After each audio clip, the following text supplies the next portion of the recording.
Of his second album, Asem Sebe Obrafo, the Ghana rap software is on fire, featuring Scooby Sailor. Now I think he's known as Fifi Sailor. You know, he has metamorphosed from being a rapper and a dancer as well to now a reggae singer. Right? Consciousness to the core. Yeah, welcome to the Africa Daily Show.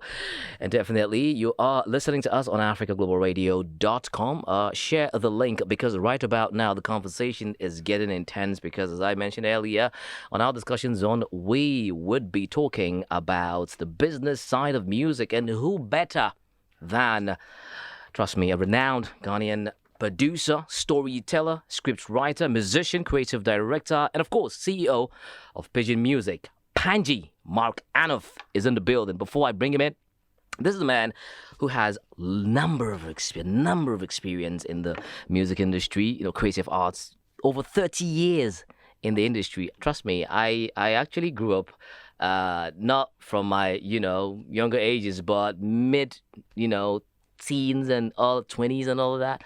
I got that picture of what people such as, Panji Anoff are doing in the music industry. And yeah, it paints a certain picture. And trust me, I'm very honored to have him here because he is labeled Pigeon Music, has worked with artists such as, Kofi Ganaba, Mactonto, Ebo Taylor, King Ayisoba, and of course, the famous FOKN boys, comprising of One Love, the Kubalo, and Mensa, Matumbo, the poet, Akablay, Yapono, name them. He is seated with us in the studio. Boss, it's a pleasure.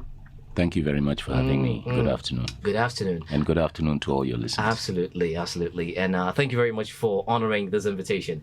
I mean, the likes of you are very hard to, come by. So when we thank get you it, for the invitation. Well, today we're talking music, but music business. You've been in the industry for so long, but before we get to that conversation, you started off as a writer, then to event planning, then to music or creative, basically. Well, I was always interested in music. In fact, I started recording music when I was in my early teens. So the 30 years is actually a lot longer than that because I was recording, demos for professional musicians when I was still a child. Right. So I mean, I started with recording and I've always been interested in music, but when I started my professional career, I would say as a writer or as a journalist and then a writer. But all that time I was always producing music or I was always managing artists and interested I was very interested in trying to create the story rather than writing about it. Because when you're a journalist, you have to wait for something to happen before you have a story to write. True. So even though I was enjoying it, it occurred to me that it's more interesting to create than to report. So I started spending more energy on the creative process or creating the material that I would have otherwise written about, because most of what I wrote about as a journalist was arts and entertainment. Right. So I realized I was dependent on creative people creating something that was interesting enough for me to want to write about or report on. And I thought, let me switch from one side back to the other where I originally came from. Right. So it's the two have always gone, side by side. Yes. But it's interesting. Also, in the narrative, you studied or you used to study mechanical engineering at the University College of London. Yes. So was that like, let me just start with this. Eventually, I would leave it for one other art that I always dream of getting into? Well, me studying engineering was part of, the colonial legacy that we all have. Right. And, when I was growing up, I didn't really understand fully that, being a writer or being an artist was a viable future. So, you know, in my time, everybody wanted to be a doctor, a lawyer, an engineer, an accountant. Even architecture was kind of shady borderline for us. Right. So I was kind of good at science and mathematics. And so I just found myself, I was also good at writing, but nobody really encouraged that aspect of my being because, you know, in Ghana, everybody wants to be, or we try to channel all of our children towards suit and tie. Yes, you know, doctor, lawyer, engineer. So I found myself in that path. And actually, in my first year of engineering, my tutor came to me and he invited me to the bar one evening. He said he had some good news for me. Right.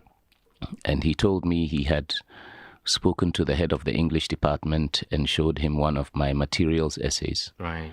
And the English department was willing to accept me. Wow. And actually, this is... So my tutor had observed that I was more of an artist than an engineer. And actually what he did was very kind and very thoughtful of him. But of course, I rejected it completely. And I told him, you know, I can't go back to Ghana and go and tell my people that, you know, I came to England to learn English. Right. You know, so I didn't understand that studying English had really nothing to do with the subject itself, but it would have been a much more pleasant experience for me studying English at university than engineering. Right. I mean, I do like the art of engineering. I'm fascinated by machines, and you know, I can repair most machines that I find. And I've always done that since I was a child, but I didn't understand that, you know, it's understanding how something works is also an art. It's not necessarily a science. So I could look at a machine and figure out what was wrong with it.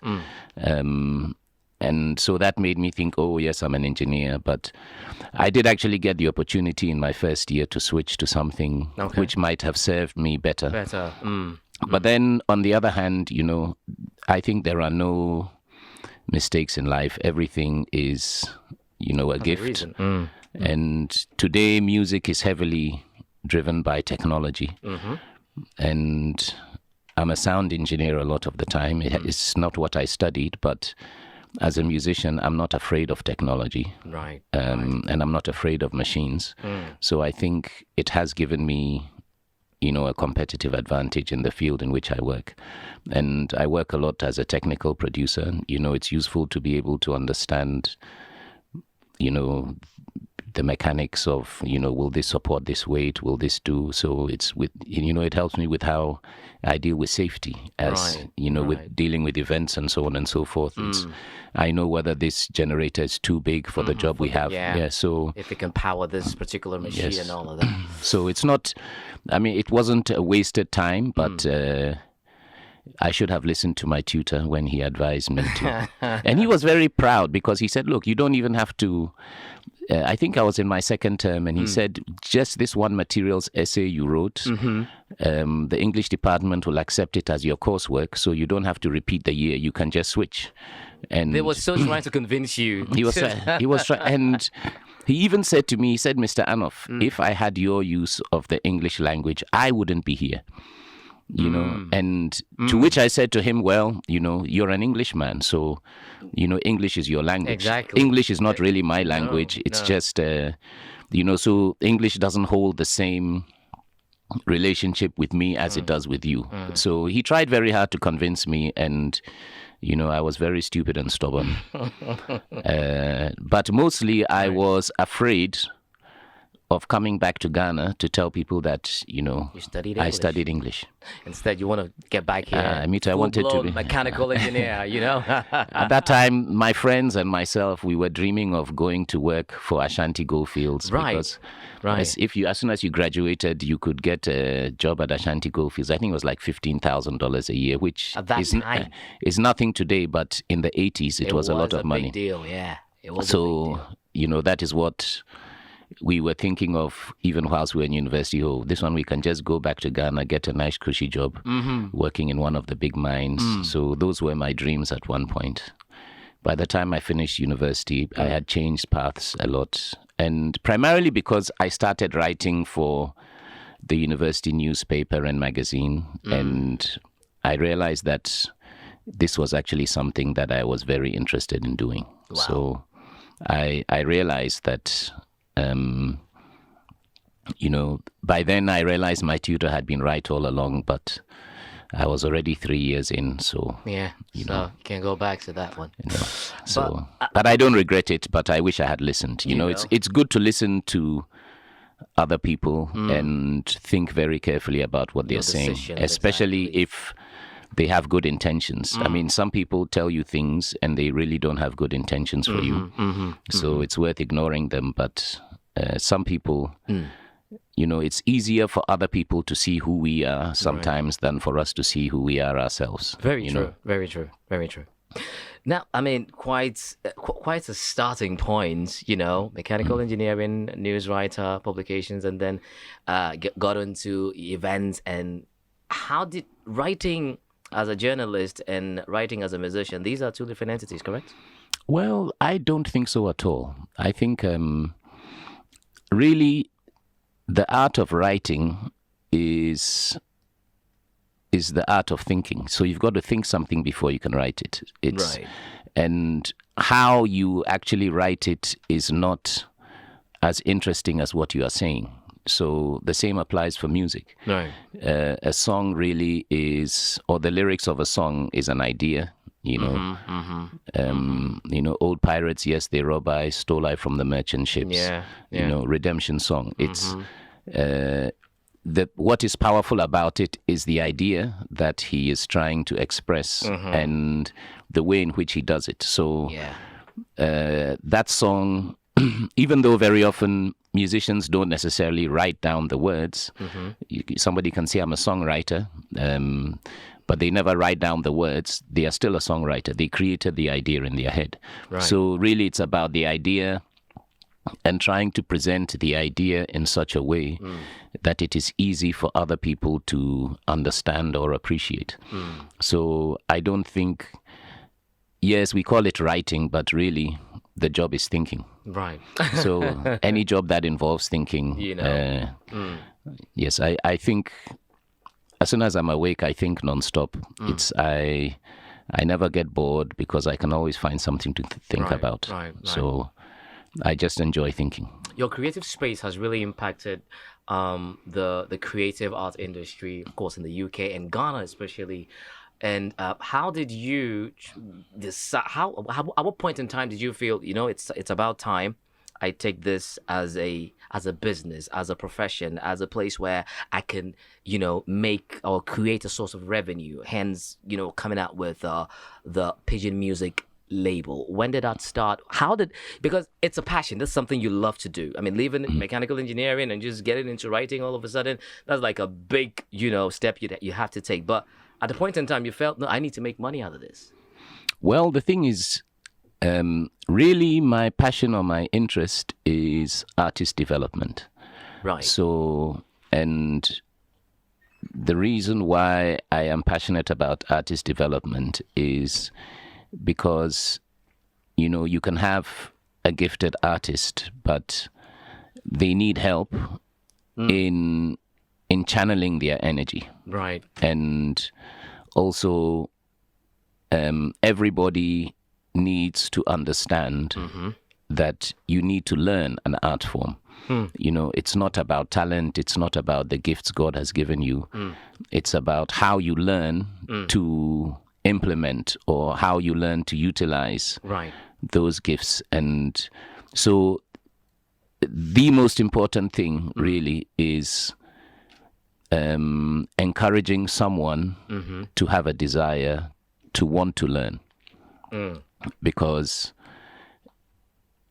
we often assume this is an art form, therefore, I'm talented or I'm gifted. But really the truth is that talent will not take you anywhere. You've got to learn how to The science. apply the gifts you have. Yes, you've got to study the art form.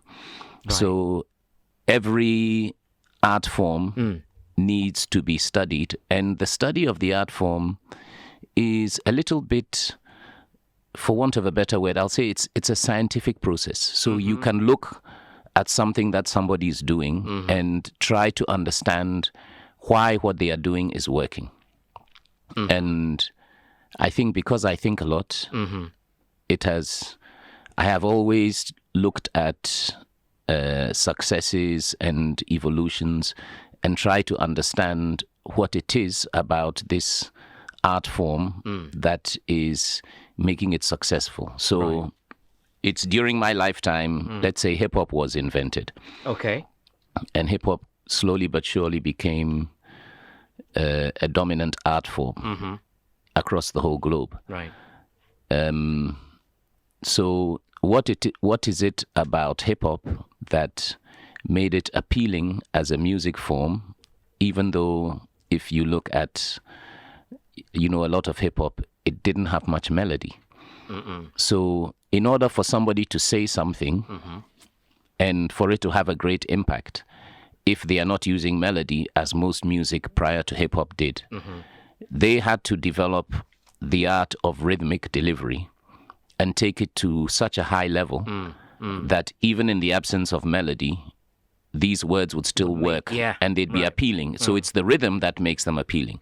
So, and the rhythm is appealing because it is in a bed of music that emphasizes or creates space for the words to have maximum impact.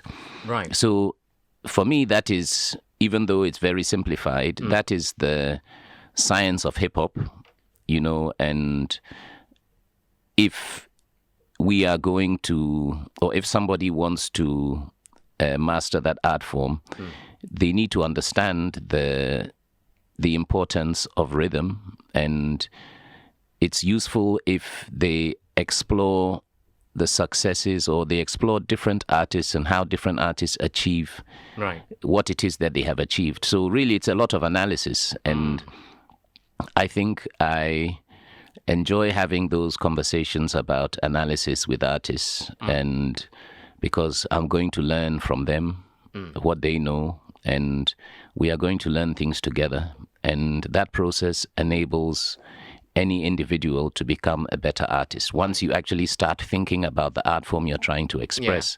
So some part of it is instinctive, some part of it is or a great part of it is doing what you feel like doing. Right. But an important part of it is understanding the tools that allow you to express the idea in your head. Right. So really it's artist development is what has always fascinated me. But in the early 90s, when I started Pidgin Music, there were no record labels in Ghana that were interested in the kind of music that I was interested in. So really, it happened by default. How would you define the kind of music you were interested in? Well, I was interested in hip life, and I was interested in dance music. Right. And I was also interested in traditional music. Okay. So, at the time, if you went to Cantamanto, everybody was interested in Boga High Life, and if it wasn't Boga High Life, they weren't really interested. If you speak with Hammer, he will tell you how difficult it was to get Obrafo's album out and distributed, by mainstream distributors. But when they finally did, the success was phenomenal. Absolutely. So but that was a good 6 or 7 years later. 7 years later. Wow. I'm talking the 93, 94, 95. I left Ghana in 95 for a few years. I didn't come back till 99. Right. So really all the work I did with Hip Life was between 93 and 95, and again after. But by the time I came back in 99, I was perhaps more interested in traditional music and trying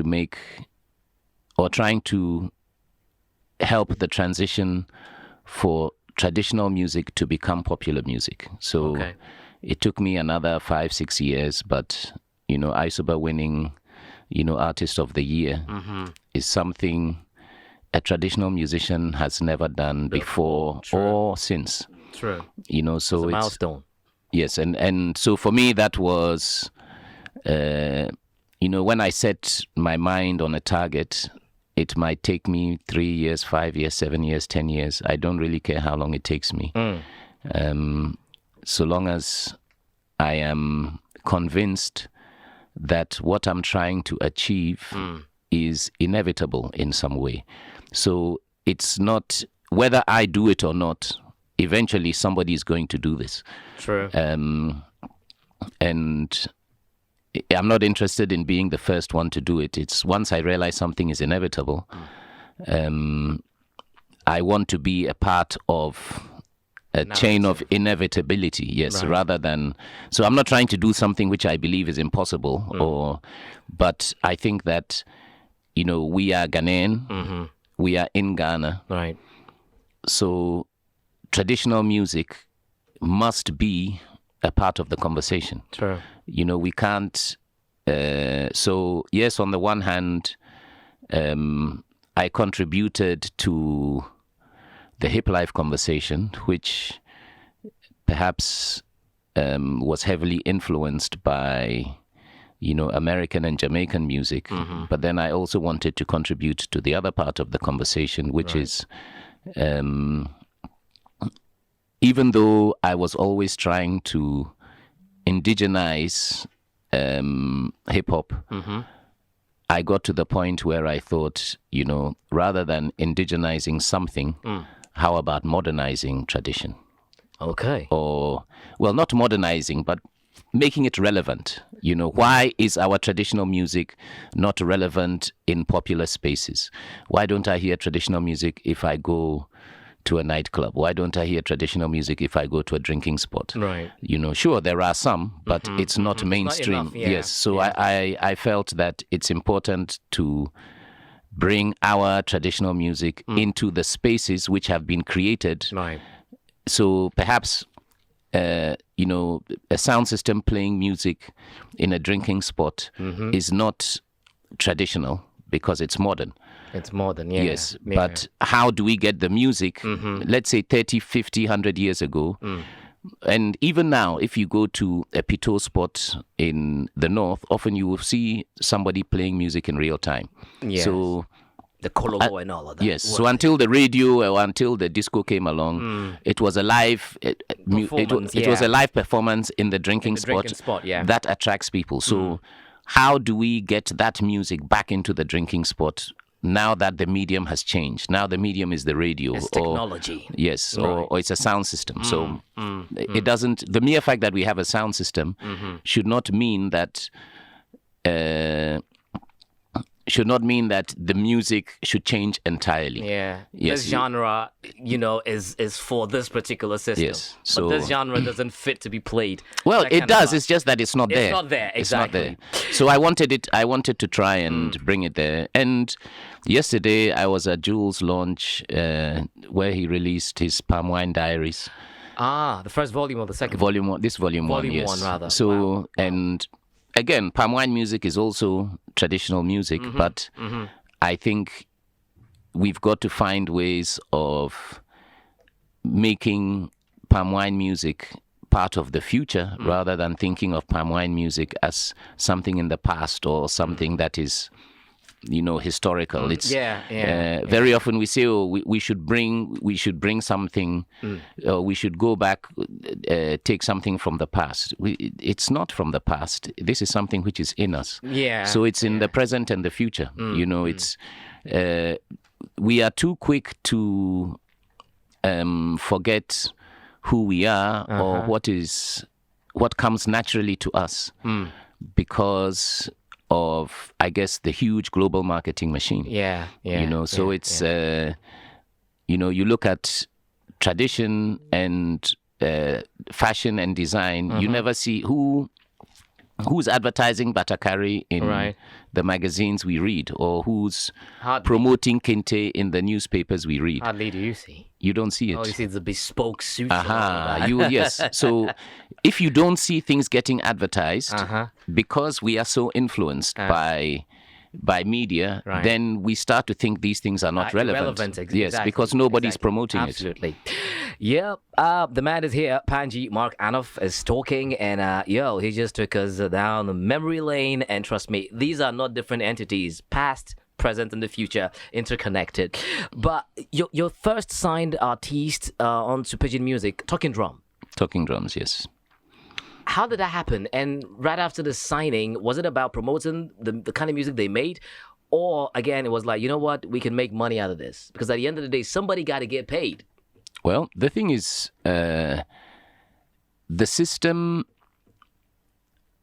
in Ghana is music getting played on the radio. That money in my lifetime has never efficiently reached the artists. In your lifetime? In my lifetime, it's there were never no happened. mechanisms, no structure to make that happen? Whatever mechanisms were in place Were ineffective? Were ineffective, yes. So I don't know any Ghanaian musician who has been remunerated properly for their music getting played in Ghana. So, before there was Kosga, then Gamero, all these have been failed. In fact, at the moment, the license has been taken away from Gamero, so there is no collection society in Ghana at all. So your music being played on radios, you don't get direct revenue from that? Nobody does, no. At the moment, there is nobody in Ghana which is licensed to collect that revenue from anybody. So after years of failure, I think it's the Attorney General has refused to renew Gamero's license. And it is because they've been such a terrible organization.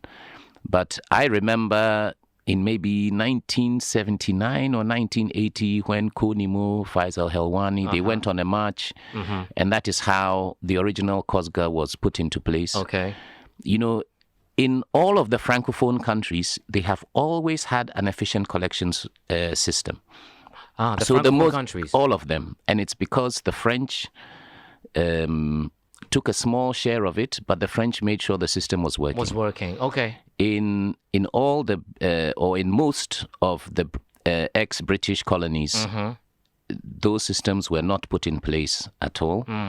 And therefore we did not, and communication between African countries is really terrible. It is. So in Ghana, we didn't know that, Togo, their collection society actually works. So the most money I've ever received from a payout in Africa is from Togo. So Togo? Yes. So one song I produced with a Togolese group called Les Héritiers. Okay. Which year was this? Oh, this is 2000. Okay. In the 2000s, so right. in 2000, we got $15,000 for 6 months. $15,000? Yeah, I've never heard of any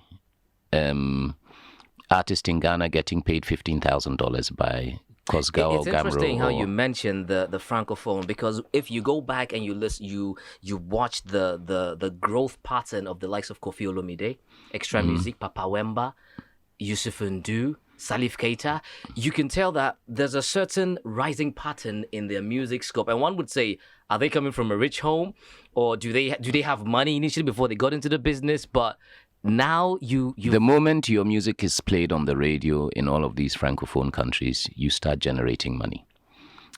And the more your music is played, the more money you get. In Ghana, that system has never been implemented. Ghana has never had a system whereby if my music is 50% of the songs, if 50% of the songs that are played on Ghanaian radio are my songs, right, I should get half of the money that Gamero collects. That is how it works everywhere else in the world. But in Ghana, as long as I've been alive, they have randomly shared the money, given money to people who don't deserve it, given plenty of money to themselves, used the money anyhowly. For want of a better phrase. So now that, obviously, we would say it's more of like traditional way of getting the money, because you hear the music played on various radio stations. Now there's a system, or there's a body, an institution to facilitates the collection or the revenue generation. Now we are in the era of digital marketing system, right?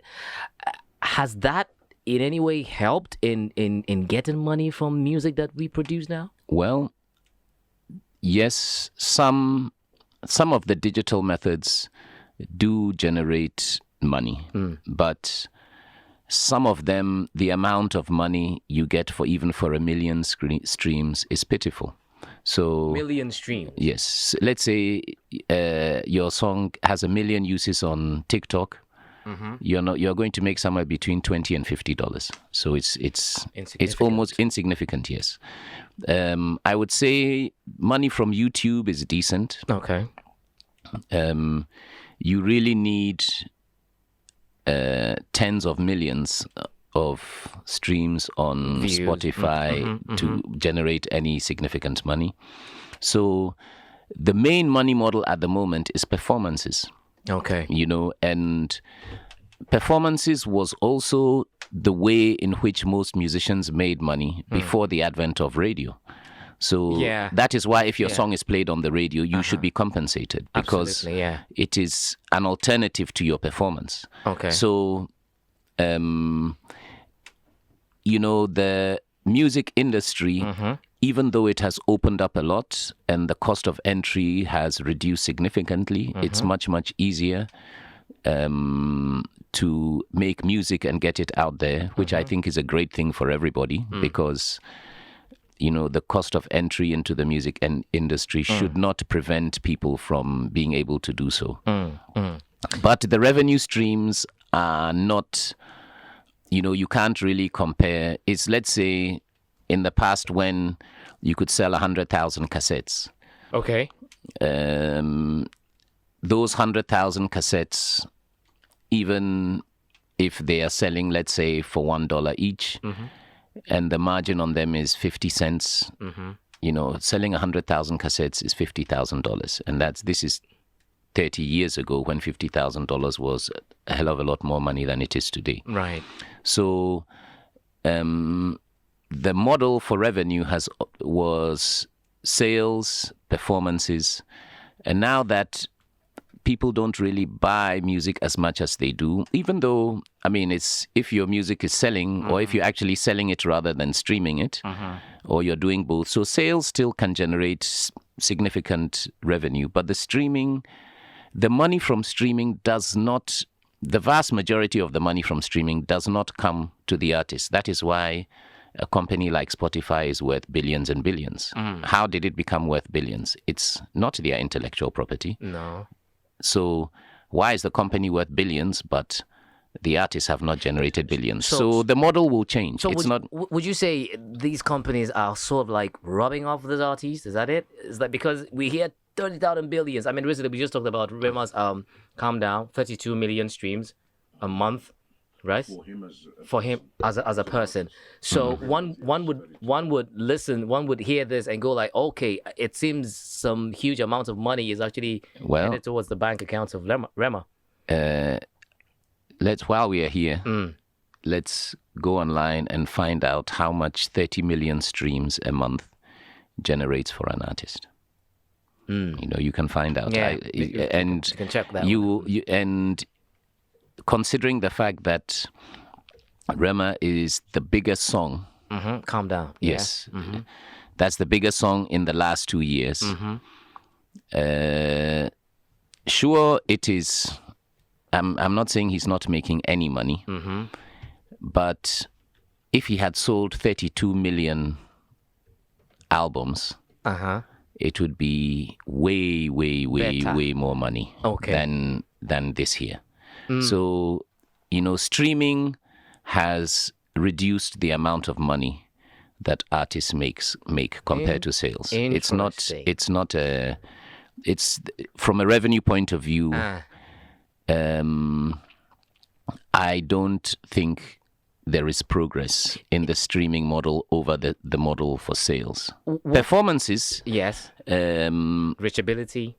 Yes, but I think in terms of performances, artists are getting more money for performances now than they were getting 10 or 15 years ago, which is good. And you can argue that streaming makes more people want to see your performance.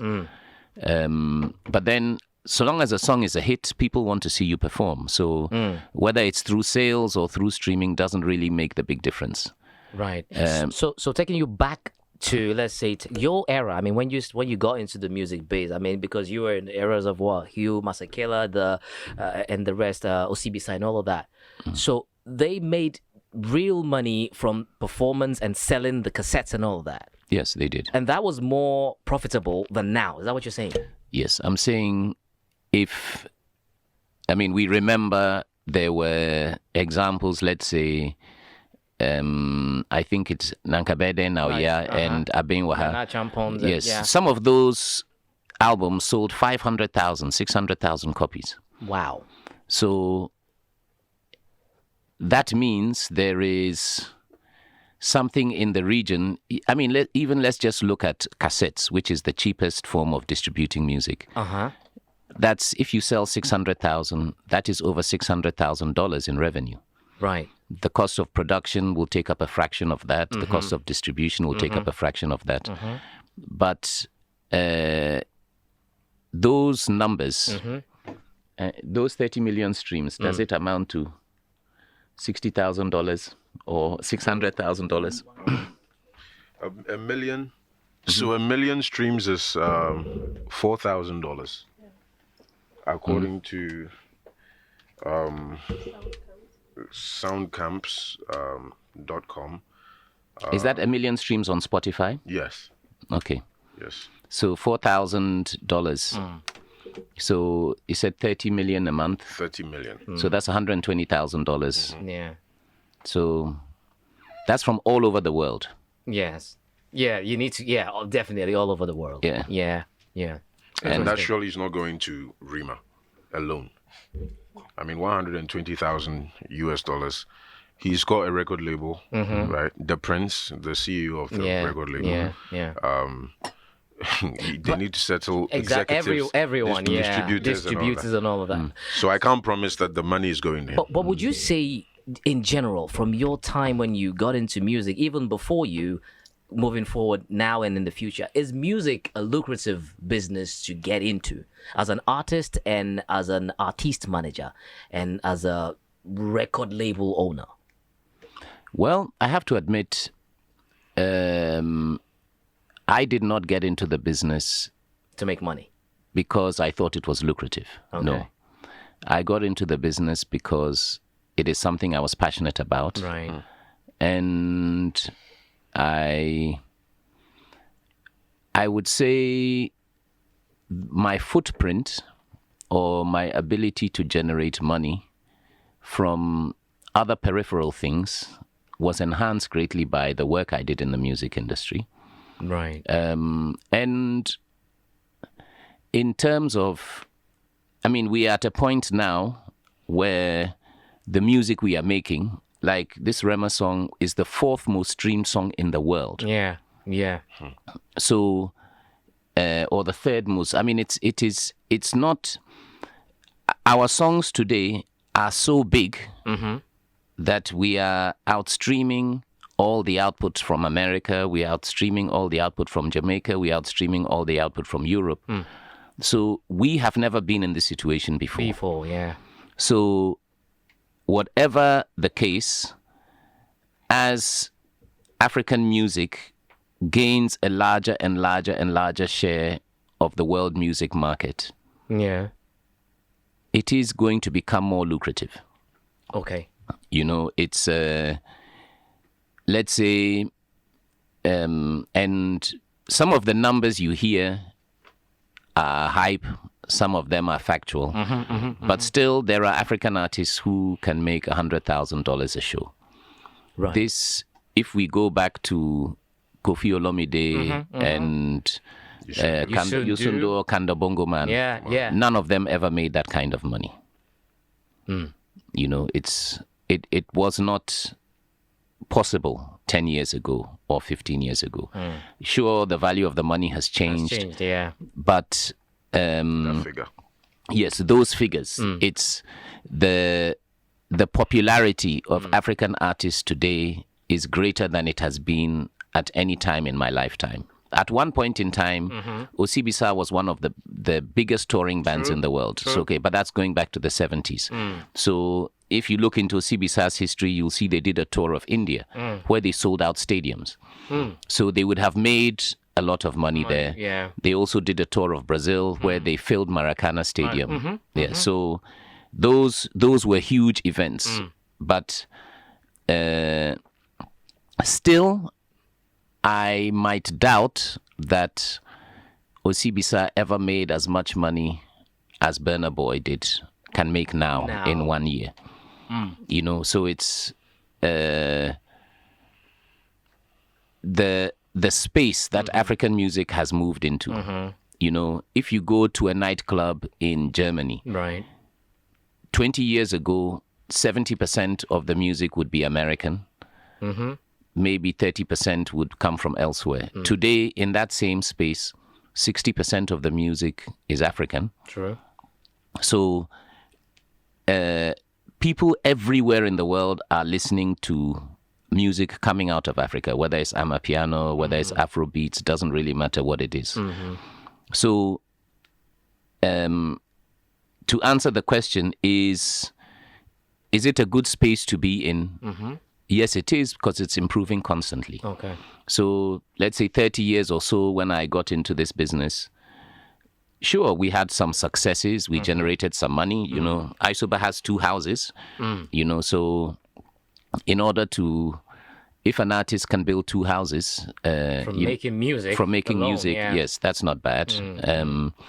So, but I think the possibilities, especially now, because, you know, African music is not going to slow down over the next 5 years or even over the next 10 years. You know, we have found a space. We are communicating with the whole world. Right. And it's not really about Europe, America. It's about Afghanistan. It's about Papua New Guinea. It's about Singapore. You know, it's about Australia. In all these countries, they are listening to African music. Interesting. Yeah, so it's the global market. If you look at Rima streams, It's the global market. yeah, you see Brazil. Yeah, he's there, huge. yeah. Even Kiddies Touch It, India. India, has, yeah, like, yeah. You know, What roles now? There's a role because an artist can not just get this kind of recognition, streams, and all of that. Artist management, record label. What role do you play in ensuring? Because I'm sure without that agreement on paper, none of this would take shape. Correct or wrong? well, I think contracts are very important because when you sign a contract with somebody, both of you are clear about what you've agreed to do. So contracts are very, very important because based on what is written here on this piece of paper, both of us have agreed that this is what we want to do. Right. The reality is, in the creative space, should the two of us decide we don't want to work Anymore. the contract cannot force you to work, but the contract will still Bind you. Yes, you are bound by, or it will determine how the money is split. But if so, a contract is important because it defines what you are supposed to do, and we have agreed to this definition. However, if two people decide they no longer wish to work together, no contract can force them to work together. It's like when you get married, there's an agreement between you and your wife. Your wife, yeah. This is the agreement. However, things can happen, and we can no longer be married. It's not the agreement that at the registry that forces you to remain married. Together, Yes, yeah. So ventures that are heavily based on the way human beings feel and so on and so forth. You cannot force any human being to feel something. Right. So the contract is important, like between the individuals, so that it's clearly defined. However, a point can come where two people simply decide we no longer wish to work together. And it's less likely to happen if you have a contract than if you don't. Yes. So the music biz has evolved over the years. I mean, obviously now most young talented African acts would want to get into the biz for fame and ultimately to make money. What do you think is what one needs to be looking out for if you really need to get the fame and get the money, and of course, I mean, make arrangements for the future, because you wouldn't want to get to a point where, because we've seen some artists, right? They've made so much hits back in the days. An example is the likes of Okomfo Kwade. What was lacking in that space? Well, I think if Okomfo Kwade had received his share of needle time, because Kosga or Gamro was functioning properly, it would have been a huge amount of money. So, or in the last, let's say, 10 years, Shatawale has been a major component of the radio, or even Kiddy or Kwame Eugene. Yeah. Yes, but if you ask them how much they receive, you see it's in the magnitude of hundreds of Ghana cedis that is offered to them. It's peanuts. It's completely nonsense. So when you have hits and your songs are playing everywhere, there is a narrow period of time when you should generate a huge amount of money. Okay. So if you look at a functioning system like Britain and Man's Not Hot, you go and find out how much money he made in just 1 year from that one song. So that's it. He doesn't even have to make another song. He's set for life because the copyright management system of Britain works. And he was collecting his royalties from all over the world. That song, it might have been a flash in the pan, but he generated a phenomenal amount of money. You can buy a house, you can buy a car, you can buy all of those things. So if the systems are working, you don't need to produce 20 hits over 20 years in order to make a significant amount of money. You can make a huge amount of money from one song. There are many people who are rich from one song if the system works. So, and you will notice that very many of the Ghanaian artists are now registering their intellectual property abroad. So they are registering with ASCAP or BMI or... Distro. Yes. And it is a shame because we are putting, for want of a better word, we are putting our assets into a foreign entity. And we are only doing that because our system here has failed. But we are giving our power, which is our intellectual property and the wealth it generates, and the fact that the collection societies will collect that money, but it's with them for 3 months or for 6 months before they pay you. So even let's say it's an interest-free loan that we are all giving somebody somewhere far away in another country. So, but as a Ghanaian artist, the only way you are going to receive the revenue which is due to you is by working through a foreign body at the moment. Because in Ghana today, there is no functioning collection society. The last one, which was Gamro, government have taken their license away. So this is an example of when the system fails, what are the implications? Yes, the implications are that now everybody moves away, and an asset which Ghana should have in terms of a functioning collection society that we all pool our intellectual property into is lost.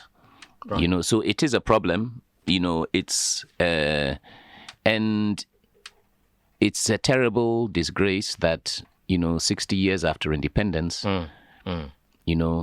forget what the British left us. We ourselves should have been able to create a working solution.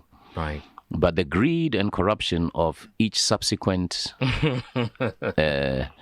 administrator has created an untenable situation. So, abroni be Let's get into the space where the point of creation, right? Where we've seen you made mention of one song alone can actually turn your entire fortune. An example is Burna Boy's Last Last. Yes, a sampled song by from Tony Braxton, right? And we can talk about the recent one again. That's On Top of the World, sampled from what do you call it, Brandy. Now, this is another strategy that one could use to also increase visibility, money making and all of that. Do you think that's also a path to follow? Because at the end of the day, after the streams from Last Last, you realize from publications and even from Burna Boy, Brandy got 60% of, is it Brandy? Yes, Brandy. No, Last Tony Braxton. Tony Braxton, got yes. 60% of that revenue, collected. He got 40%. Again, he would say that money that was like the largest, streaming or stream that he's ever had from a particular song. Is that like a lose? Because she got 60% and he got 40%, and the 40, he say that's his biggest revenue ever. Is that a loss? Is that like no? I don't. Okay. I don't believe that you need to sample someone else in order to find success. I can say Whopper Gangnam Style, doesn't sample anybody. In fact, there's only "Hey Sexy Ladies" is the only English in the song. The song is in a language we don't understand. That's one of the biggest songs of all time. Yeah. It doesn't sample anybody, it's so all of that will go to the artist and producer. So it's you don't have to sample someone else in order to be successful. And perhaps, maybe personally, my favorite Burna Boy songs are not sample based. Okay. However, once Burna Boy, perhaps through Atlantic, which I think is his label, and so on and so forth, if I was a label and I have a new artist, I'm going to tell him, go and sample King Isoba's song, so that when you have a hit, I am still going to make some of that money. Isoba is going to make some of that money. So I don't know the motivation behind Burna Boy on his more recent work, sampling American artists. Whereas if you go back 5 years or 7 years, he wasn't sampling American artists. So I don't know what has motivated him to do it. But is sampling a thing? Is it something? Is it like part of the arts? Well, hip hop always found new meanings for old phrases. Is kind of, how hip hop was born. It's about reinventing something. So, yes, recycling existing ideas or recycling beauty from the past is an essential part of hip hop. So it's going to be an essential part of Afrobeats. It's all connected together. However, I do not actually know, but I would suspect that if Burna Boy is sampling more American artists, it has something to do with the American label that he's on. Right. If you go back to the early era of hip hop, let's say up until the 90s, and there were particular albums like 3 Feet High and Rising and so on, where, or even if you take Puffy's Biggie tribute, Missing You.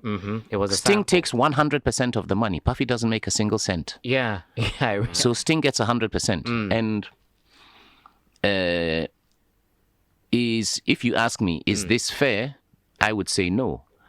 But it's the record companies who made the Who rules. make these agreements. Yes. So when hip hop came around, the record companies were, hey, this is good because actually we are going to now start making a lot of money. So these guys will go out and do the work, go and dig in the crates, find the records, and then we'll take the money. So everybody was actually happy about it. Right. So it's the laws which came around the use of samples and the extrapolation of existing music and so on was always heavily weighted in favor of the labels. So when you say Toni Braxton gets 60% of the money, no, she gets 6%. Her label gets 54%. Wow. Yeah. So, Wow. Because it will be, I think if you look into Toni Braxton's history, I think she was getting 10 points off her album. So that means the same, since it's mechanical copyright, she's getting 10 points. So it's that 60% her share will be in that region. It's actually the record label who's making the most of that money, Right. not her. Right. So the labels like it like that because it keeps them in the loop. It keeps them making money for doing nothing. So I wouldn't advise young artists to put yourself in a situation where you cannot release your song. What was the song? Well, I mean, there's been two examples. The big hit, which sampled the "Oh Men Are Born Equal," that eventually the song was taken away. They didn't make any money from it. What's the name of that song? Not familiar with that. Ghanaian song? Yes, it's a Ghanaian song and somebody else, and it was a big hit. What's the name of the song? Remix, the one with the neck tunes. Neck tunes, yes. Neck tunes. Right. Yes. Oh, okay. Right. Yeah. All Men Are Born Equal. Okay, the All Men Are melody. Born- Yes, the melody, yes, yeah. All Men Are Born Equal. Okay. I didn't know that was yeah. the lyric. Okay. I didn't know that was the Okay. lyric. Okay. So that song, who made the money from it? They didn't. What would you So you can end up making no money. Like Puffy makes no money from. Sure, he will make money if he performs the song. Yeah. You know, it's a big hit. It's good for his. It's good record for his label, label. Yes, it's good. But all the money goes somewhere else. Which to me, monkey they work, baboon they chop. Yeah. Is never a great idea. Don't put yourself in that situation. Finally, I mean, what are some of the important considerations, right? You'd want to put out there. I mean, after, in your years of experience, when negotiating contract, for artists, including record deals, publishing agreements, and live performances, and everything. What are some of the important nuggets one should be looking out for? Well, I'd say, there are many stages of building a career. Too many artists, actually, all they want is fame. They are not looking for a successful career in the business. All they aspire to is fame. And it distorts the way in which they approach things. Okay. So really, fame is not money. So. But when you gain that stardom, let's take Stonebwoy for instance. I mean, he's clinged on to deals, from various brands and all of that. Isn't the fame what attracted these, or it's? Sure. That is why I said, simply being in the music space opens up other business opportunities. Okay. Yeah. But your target or your goal as a creative person cannot be fame alone. Okay. You've got to think about, okay, how do I build a catalog which will carry me over 10 years? Okay. Every artist I sit down with, the first thing I will do is come up with a 6-year plan. What are we going to do over the next 6 years? And what are we going to do over the next 10 years? Right. So you need to set targets, okay? Goals. Right. Yes. Within 1 year, we need to try and do this. Within 2 years, we need to try and do this. Within 3 years. And if you do not create a 10-year plan for yourself with goals for the first 6 years. So it's a 10-year plan, but you need specific goals that mark out the 6 years. Realistic ones. So in 3 years' time, you can look at your roadmap and say, Charlie, we are a year behind schedule. Or actually, we are 6 months ahead of schedule. Or we are 2 years ahead of schedule. Right. So then we can adjust and decide what to do. But you do need to create goals and you need to work towards them. Right. And fame is not a goal. You know, fame will come if you achieve your goals. Right.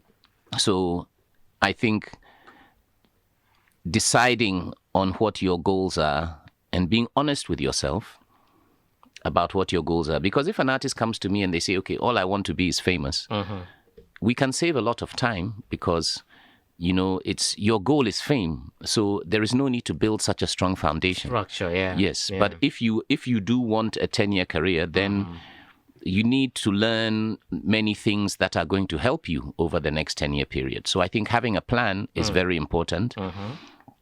I think understanding that you need to invest in yourself is also very important. So I'll give you a typical example without mentioning names. There are some artists where if you say, okay, you are at the beginning of your career, you're trying to develop your footprint, you are trying to reach more people. So somebody calls you from Tamale and they say, oh, you know, I'll give you a show in Tamale. We can only pay you 1,000 cedis. That's the money we have. But we'll pay your transport. We've organized 10 interviews on the local radio stations. We'll pay your flight in and out and your ground transport. Yeah. So a smart artist will think, actually, I've never been to Tamale. I need to go to Tamale to market and promote myself. Yeah. I need to try and build a fan base in Tamale. Yeah. When I go to Tamale, I'll be able to do some drops for the radio stations. You know, I'm going to meet some DJs, you know, who are active in Tamale. You know, maybe we can form a personal relationship which will help my career down the line. Right. And because that artist is thinking about what they benefit from this that. equation. Another artist, 1,000 cedis there, it's not worth going to Tamale. But if you compare it, if your management team were going to send you to Tamale to go and do a show. Just to go and do radio promo, it will cost your team maybe 8,000 or 10,000 because you've got to go there, you're going to stay there, you are going to go around to the radio stations. So your management team will always want you to go. But the artist might say, oh, Charlie, 1,000 cedis there is not worth it. But you're thinking 1,000 cedis is not worth it because you are looking at what you are gaining rather Benefits, than... Yes, it's... So as an artist, you've got to look at the bigger picture. Yes. Okay. And think that, all right, what opportunities does this present? You know, is it... If I were to do this on my own, how much will it cost me? And then you realize, actually, this gig you are going to do in Tamale, even though it's putting 1,000 cedis in your pocket, this gig is worth 10,000 to me, the artist. As an artist, yeah. Yes. Yeah. So it's... I'm not saying don't think about money, but if you are aware of your goals, okay, one of my targets is to make sure... I'm promoting myself in Tamale. If that is one of your targets, when the opportunity comes along, you recognize it. Okay, I haven't been to Tamale. My 6-year plan was to do a show in every region in Ghana within the first 3 years. The opportunity has come. It's not about how much money I am going to bring back from this gig. It's about this opportunity was one of my goals. It's my goal. Yeah. It's not whoever is organizing the gig there. They just want to do a gig, make some small money. But if they have lined up 5 interviews on the local radio stations because they need to promote the gig. Yeah. When you go there, sure, you might promote the gig, but you are going to use 90% of the time to promote yourself. Yeah. Yeah. You can't promote the gig without promoting yourself. True. So artists need to look at the bigger picture.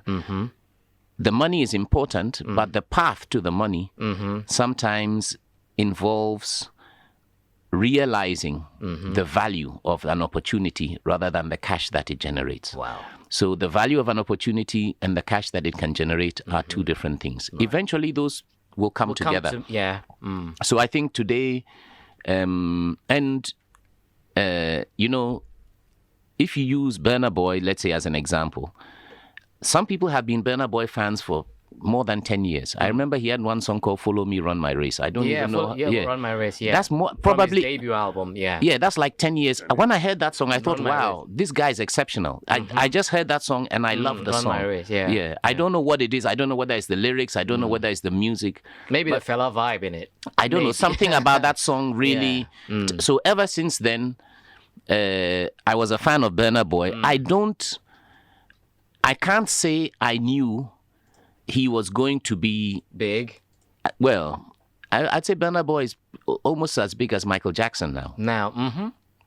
You know, that is the scale that he's on. That is yes. So, but 20 years ago, I said the next Bob Marley will come from Africa, and I said it maybe as wishful thinking, but I still knew it was inevitable.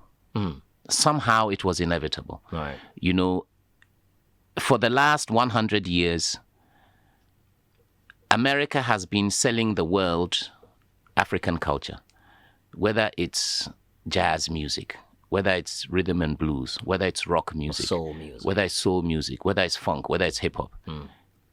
It is all based on the DNA of Africa. So America was just trying to make money. They were trying to when we say American music, actually it's not American music, it's African American music. Even country and western is. Why do we like country and western in Ghana so much? Because we recognize it as our music. It's very similar to our music. It's the blues. It's just a variation of the blues that, you know, the cowboys who went to America 200 years ago or whatever were singing.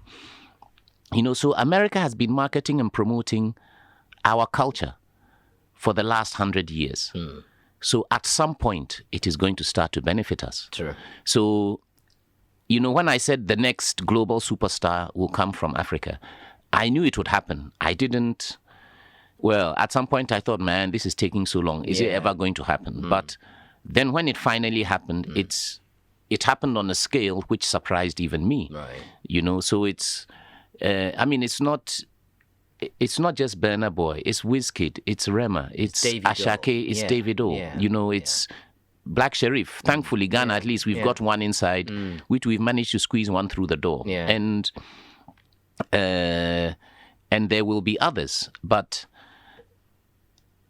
I mean, who are the biggest global icons right now? And you will see that pressure is moving towards us. And it's not only music, it's also football.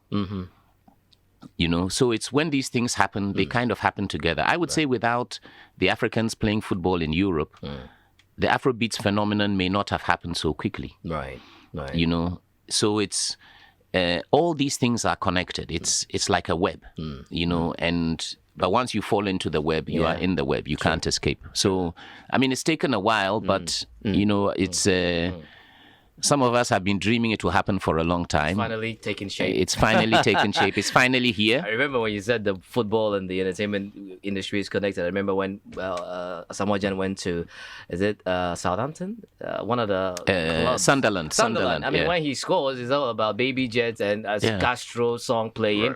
You know, what's his name? Kudus gets outdoored and you hear Stone Boys Gidigba song being played. Yeah. So, I mean, definitely well connected. But I think this is where we bring it to when Lennox Lewis came out to fight, it was chase those crazy ball heads, you know, so... Oh, okay. So it's, you know, it's, I mean, boxing too has... It's a world title fight. Everybody in the world is listening to, or who's watching this fight is going to hear these, so... These songs, so they've always been connected. For other opportunities. Yes, and we must harness them all, you know. Thank you very much for joining us. Thank you for having me. We could have continued the conversation. It's endless, but I mean, Panji Marc Anoff has been so, you know, trust me, insightful in terms of, bringing out these nuggets and knowledge that he's garnered over the years. And a renowned Ghanaian producer, storyteller, scriptwriter, a musician. Started as an engineer, by the way, but, along the way had to drop it for his passion. And of course, CEO of Pigeon Music. You could think about the likes of, what do you call it? One of the Kubolo Mensa,